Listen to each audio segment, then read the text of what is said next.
Morning, here's your coronavirus update for March 28th. So let's go straight to the data.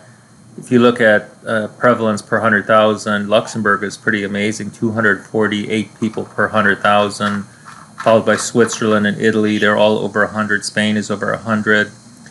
We go down to the United States and we're at 31 people per 100,000. Let's look at case fatality. Case fatality, the highest rates, I labeled everything in yellow, highlighted everything in yellow that's above 5%. Highest is in Italy at about 11%, followed by, looks like Austria, and for the United States we're at 1.6, so there's a 1.6% chance of dying if you contract coronavirus in the United States. In terms of change from yesterday, the highest change is in Luxembourg, 18 people per 100,000, followed by Switzerland, Italy. We're at about 5.56% change per 100,000 in the U.S. Looking at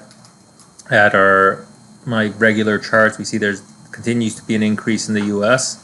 These are prevalences per 100,000 individuals to give us context. And here we have the comparison between the United States in blue, South Korea because we started on the same date, and Italy just because Italy's so massive. You can see we're now nowhere near Italy, but we have surpassed South Korea. It keeps on going down every day, which is a really nice thing for them.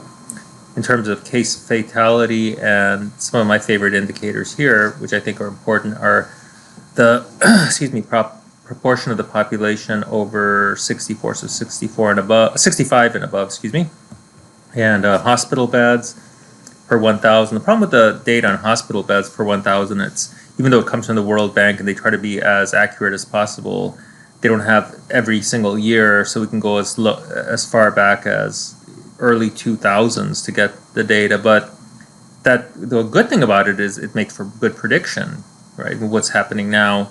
But the hospital beds per 1,000 people seems to mirror your elderly in the population, and you can see that this gray line here represents the case fatality. That's the probability of dying if you have coronavirus, and it seems to be highest where there's there's this disparity between proportion of the population above 65 and the number of hospital beds. And you can see that I have here density. So that's the number of people per square kilometer. But what I did here was I broke it down into these different categories, where 0 would be below 100 people, 1 would be 100 to 200, 2 would be 200 to 300, and then 3 would be above 300.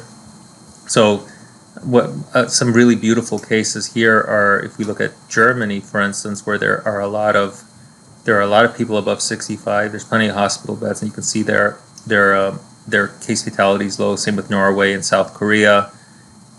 But in the case of Italy, that's a problem. Italy and Spain are a problem. And in terms of the United States, where are we at? We're right here.